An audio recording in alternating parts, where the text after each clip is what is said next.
So early this morning, while I still was sleeping, Gemma 3 came out. And I actually really am a big fan of the Gemma 2 models. For the longest time, I actually used the Gemma 2 model for a lot of my technical documentation summary. So I would basically take a video, I'd talk through the feature, and then I'd use Gemma 2, the 27B model, to actually generate the technical documentation for me. And it was free. I could do that all locally on my machine. So I'm excited about Gemma 3. But I do want to say I'm a little bit skeptical about some of the claims that they make here based on the testing that I've done so far. Because so far, I have not seen code, at least, I'm talking about code, perform at the level of DeepSeek V3 and O3 Mini. And what they're claiming is that it delivers state-of-the-art performance for its size, which I can agree with that. These models are very, very good. But saying that it outperforms DeepSeek V3 and O3 Mini is crazy, even though this is a preliminary human preference evaluation. That makes me think that it's probably like writing. I wish it specified exactly what it meant by that. I also love that it is already built in with 140 languages. I do use AI a lot in support because we work with companies around the world, and a lot of times we need to actually translate back and forth. Having AI to be able to do that, it just works incredibly well. So I'll be interested to see how this compares to what I currently use, which is ChatGPT. The other thing that I really love is the vision capabilities because I use vision in a lot of places. And this is something that I'm going to test a little bit too. Let me just show you an example of how I use vision today. You can imagine we have assets that we let the AI use in content that we're generating. And one of the things that we can do is we actually use vision to kind of describe what the image is so the person doesn't have to type it in. So an example would be like this model, which it's using GPT-4o Mini, actually picks up that this is Woody and Buzz. This is just my test images, so it's like a funny one. The way Chatbot Arena actually works is a user puts in a prompt, and then they evaluate the performance of that. So it pits like one model against another. And Gemma 327B is doing incredibly well here.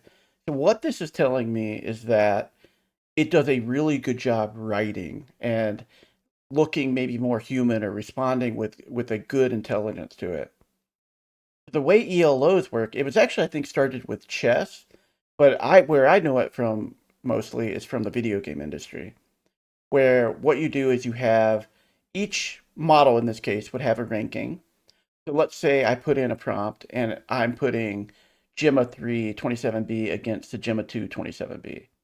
There's a decent spread. It's not a lot actually in ELO terms, but let's say that the Gemma 2 27B wins. This is going to actually gain points and this would lose points. And ultimately, the amount of points you gain and lose is going to be based on the spread between the scores. For example, if these two are pitted against each other, the DeepSeek V3 versus O3 Mini, they're going to gain and lose very similar points because their scores are very similar. But if you end up going against DeepSeek R1 against Gemma 2 27B, and DeepSeek R1 loses, what you're going to see is a much bigger drop because there's a bigger spread there. In video games, sometimes you'd actually see people, in the 2 or 3 or 4,000 ELO ranking or MMR. It's the same kind of concept. And if you play with someone significantly lower MMR than you would lose that amount.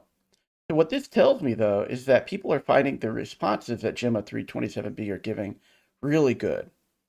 They also go into like all the safety stuff they put around the models. So the best place to go and try the Gemma 327B parameter model is in the AI Studio Google.com currently because it's not available in their API. And in LM Studio, we need to wait for the llama.cpp to be updated so we can actually run these. You can run them in Olama. What I'm going to do is I'm giving it a transcript of a video I did. Now this actually supports a decent amount of tokens. It says 131,072 here. I think it actually said 128K in the documentation, so somewhere in that range. But I'm going to give it this transcript, which is a fairly long transcript, until it summarizes it for me. Now, I will warn you, I'm going to have to cut out of this and we'll show you the time. It's running really slow in AI Studio currently because I'm guessing they just have not given it a lot of horsepower. I was reading through this before I came back, and I feel like this is a really good summary because it covers everything that I had talked about in that video. I think this did a really good job summarizing. Now, I made this video, so I can kind of like pick out immediately what I was kind of expecting there. You know, my transcript software actually called root code. So you can see root code instead of root code. I thought that was kind of funny, but probably need to get better at pronouncing that. I also found it interesting that it called this a laptop, the framework 128 gigabyte a laptop, when it really is a desktop. So I found that as a problem there. So if I put these side by side, the first thing that I see is the Gemma 3 one actually did output a lot more, but I think both summaries are pretty good, to be honest. You know, this one is a little bit more succinct. This one is actually a little bit more encompassing. For example, this one talks about hardware. The Gemma 3 one talks about hardware. And I talk about like investing in a like framework computer. You know, that's not mentioned in the key points here. So it picked up different key points on the Gemma 3 one. And then the key takeaways, it came up with 6 over on the Gemma 3 one and only 3 on Gemma 2. I do think I prefer the key takeaways on Gemma 3. So like if this was in a chatbot arena, I would probably pick the Gemma 3 one because I feel like it is a better summary there. And then I read through the short summary and I felt like it did a better job in Gemma 3 on the summarization. So I do think I'm going to probably switch over once I get this all fully running locally really well to the Gemma 3 models for all my local like transcription, summarization, and things like that. It just seems to do a much better job, at least testing it in AI Studio. Now again, the thing is it's not a total fair comparison because Gemma 2 is running at a Q3 quant, and I'm imagining the Gemma 3 one is running at full precision.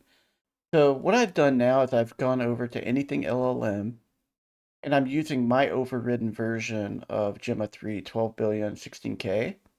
So I'm going to run that same test that we did in AI Studio on my 12 billion parameter model one, and let's just see what the results end up being.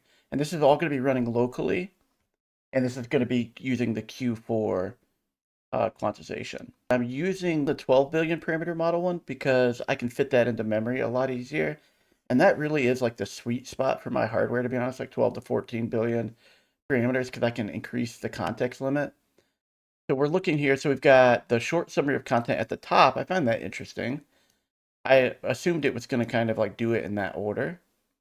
I kind of like it at the top, to be honest. I don't mind that at all. And then we've got the key takeaways down here. This is actually very similar. So comparing this side by side with Gemma 327V in AI Studio and my 12 billion parameter one here, you can see the very first one, speculative decoding explained. Then we go to model pairing is key. Actually, I really like that. And I'm trying to see, did it actually talk about that over here? Like, because model pairing is very important. Yeah, it kind of talks about it here with the Quinn models, but I like the way it summarized that even better. I think they did a really great job. And, you know, knowing that this is running at Q4, that leads me to believe that these models are going to be ones that I switch to for all my local, like, summarization and documentation efforts. Sorry for the bright screen here, but before I go much further, I do want to look at the LM Arena leaderboards and in particular the coding category. And I just want to see if Gemma 3 is actually showing up on here to see what kind of expectations to get. So it looks like it is on the 15th spot. It's dropped 6 spots, and it is below DeepSeek V3 currently. It's at 1305. It is above Quinn 2.5 plus. So I'm just trying to wrap my head around this a little bit. So Claude 3.5 Sonnet. I just have such a hard time believing with what I've seen so far that these two are that close to each other. And I also have a hard time believing that Quinn 2.5 Max and Plus are better than Claude 3.5 Sonnet. Incredible. I'm not sure how much this is actually meaningful to me anymore. I'm wondering if it's being gamified or something. Or maybe the questions are just throwing me off because in my real world test, you know, Claude 3.5 Sonnet is better than O1 Mini, Quinn 2.5 Max, Quinn Plus, O125. And then we got O3 Mini better than Claude 3.7 Sonnet. No, that's not at all the truth there. And then we have Gemini 2.0 Flash Thinking. And then GPT 4.5 preview. What in the world? I thought that wasn't good at coding. Anyway, with that concept in mind, knowing that Gemma 3 is in spot 15, tied for spot 15 actually, with the Claude 3.5 Sonnet. Okay, so they're basically got them all ranked the same. We're gonna just go and do a couple coding tests with my normal ones. I will tell you, Claude 3.5 can one-shot these coding problems, not at like super simple. So we're just gonna go ahead and see what this can do. The first one I want to do is the Connect 4 test.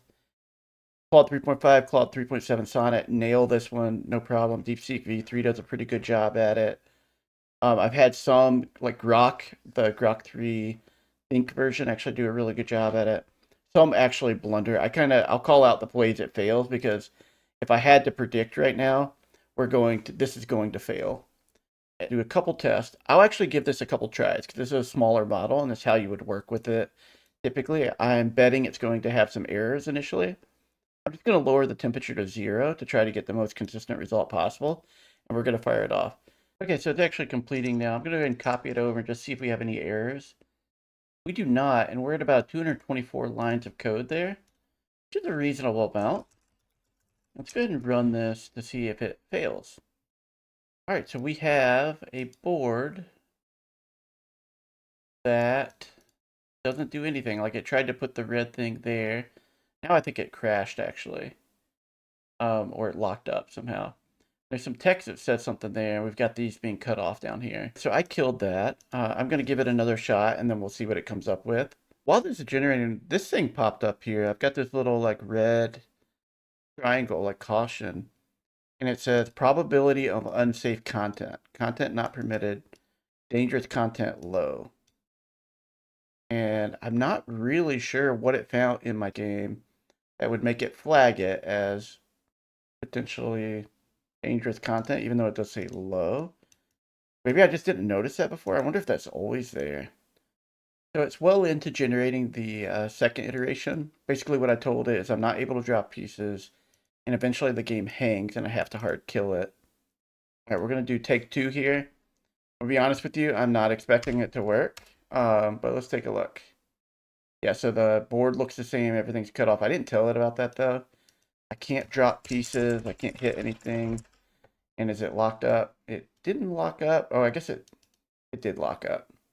So I hadn't actually tested the Connect 4 game, but I've tested a bunch of my actual code that I use on a day-to-day basis, and I have yet to have it generate anything useful for me. So I went a little bit simpler. This is going to be the Sudoku solver. I'm actually changing my temperature to 0.1 just to see if I get a little bit better results. I was trying to test that with my code today too, and it didn't seem that impactful, to be totally honest with you. I went from 0.1 to 0.8. So let's go ahead and kick this off. All right, so now we have our Sudoku solver, and let's see if this runs. This one should be simpler. Very few models actually fails the Sudoku solver, but let's take a look. Okay, so we have the board, and I'm going to go ahead and hit solve. Perfect. Yeah, it can do, I would say, like low complexity problems really well. Now let me clear this and put just some random numbers in here and see if it can solve it. Perfect. I'm just kind of spot checking, but if you look in this column here, one of every number, and then I just check one in the middle, one of every number. So it does seem to be doing it correctly as well. So very happy with that one. Let's go ahead and do another one and see if we can get another good result. Okay, so this one might be a little bit harder than the last one, but I've had actually pretty good results with this. What I wanted to do is basically develop a screen recording application. I even give it some libraries that should work for it. This will test how much knowledge it has about those libraries, how to actually use them, and then I tell it to actually generate like MP4 recordings. So let's go ahead and kick this off, and we'll see if this can work. Now, I will say a lot of models can do this decently well. They usually fall apart with the webcam part. And hardly any of them actually give you like a webcam preview. But a lot of the good models will actually generate the MP4 correctly. Okay, we have our screen recorder application. I'm going to try to run it. I think I probably have all the libraries installed that it's going to try to use. But if not, I'll go ahead and put those in. All right, so we have our monitors, and it found all 4 monitors. And so let's go ahead and just try to do display 2. Hit start recording. Is it actually going to work? There is a recording.mp4 file. I did not hit enable webcam. And it stopped recording. We're going to try opening the file that was recorded with VLC player. Wow, okay. It recorded for a few seconds. Try enabling a webcam. Go ahead and record again. It seems to be recording all 4 monitors rather than just one monitor. Oh, I think it might have crashed. It says it's not responding now. Yeah, I think we're donezo's there. I'm fairly impressed with this. This is something Gemma 2 actually failed on pretty drastically back when I tested it. So I will say Gemma 3 is a remarkable improvement over Gemma 2 for coding, but I still don't think it competes with DeepSeek V3. Because DeepSeek V3 I can actually use in Brew code and actually do large sweeping changes. I can't do that with this Gemma 27 billion parameter model. So I'm going to do one last test, and this one is basically going to do a whiteboard application that should be multiplayer, so like multiple people can actually use the whiteboard at the same time. So it should, in general, like create me a server one and a client one, and then I should be able to join via WebSocket. So we'll see what happens. Okay, so I have the collaborative whiteboard up here. It seems to be crashing with an unbound local variable. So I'm going to go ahead and give it this error and see if it can fix that for me. Okay, so it gave me an updated function for main. Go ahead and run it, and we still crashed, unfortunately. All right, let's see if third time's the charm. We have the window with nothing available. Is there anything I can do? Anything at all? The next thing I want to do is just show real quick in Rue code what I've been working on. I was just doing some side-by-side comparisons earlier using DeepSeek V3, and then I was comparing it with the Gemma 27B and the Gemma 12B models. DeepSeek V3 is just significantly better. At least in my use cases. I would love to know in cases where people are seeing the Gemma 3 models actually better. But anyway, let's go into the local Olama, and we're going to change this to my Gemma local. Okay, so I have built a prompt specific for Gemma at this point to try to get it to follow the rules a little bit better. I even named it Baby Roo. I thought that was kind of funny. And ultimately, I tried to shrink it up, but I gave it more explicit rules around finding paths and stuff. And I tried to give it some additional rules to try to get it to behave better. And I even said, you do not need to understand the project structure. Just focus on the files the user provides. Because it seems to just want to like go off and like do stuff. All right, so I'm going to be testing the Gemma 312 billion parameter model locally on my system. All I wanted to do is change this text. Trying to give it as explicit directions as possible. Change email calendar text in this file to Gemma 3 release. I've tried it in the normal code mode, and I can't get it to even use any of the tools.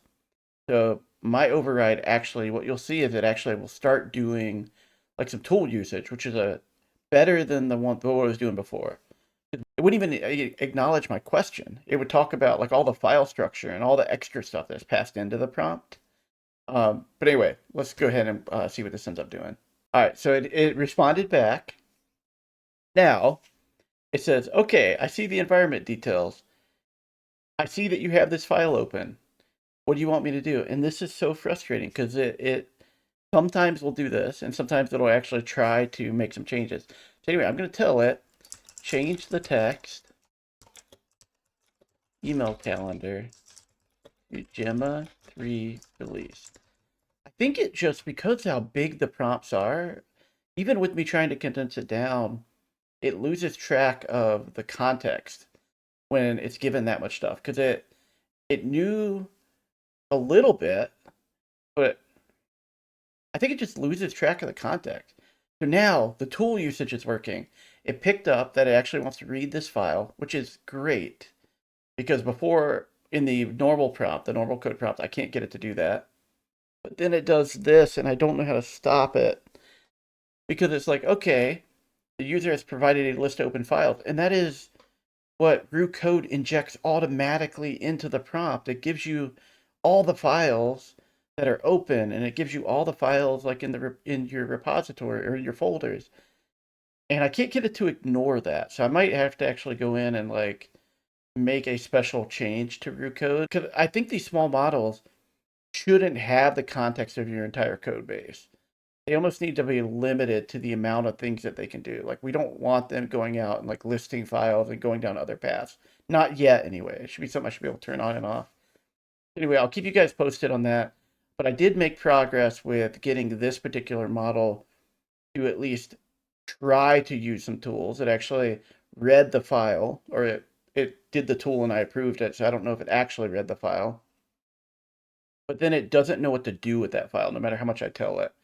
My theory on that is just because of the amount of context that's going in.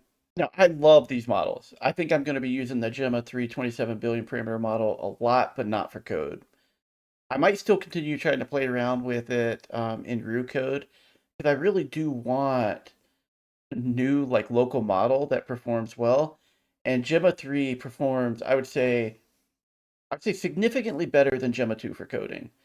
So much so that Gemma 2 I've actually kind of shelved a long time ago for code, because it doesn't perform. Gemma 3 actually did some of the things I wanted to do that I showed you in this video. Okay, like the Sudoku board solver did okay. It can do simple code. It can do simple code pretty well.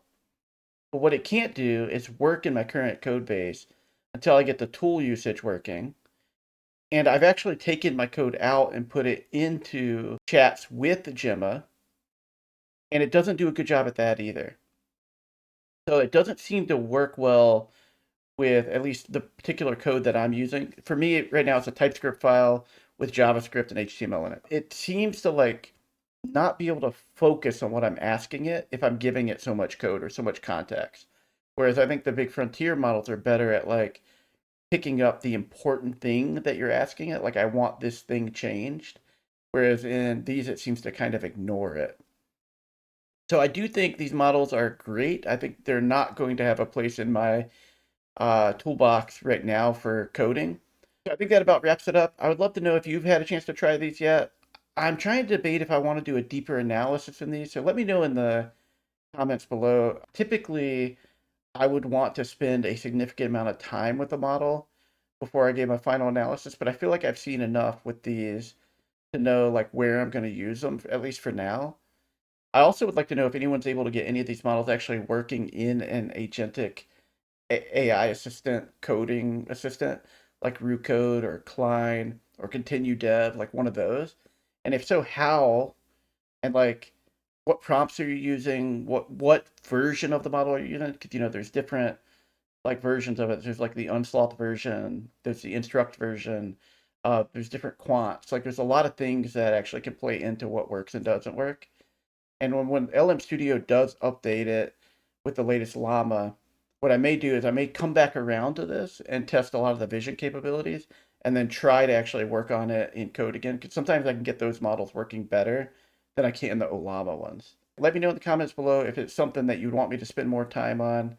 I'm still trying to get better, so any feedback you have on the format of this, how it's approached, please let me know in the comments below. But until next time, everyone, peace out.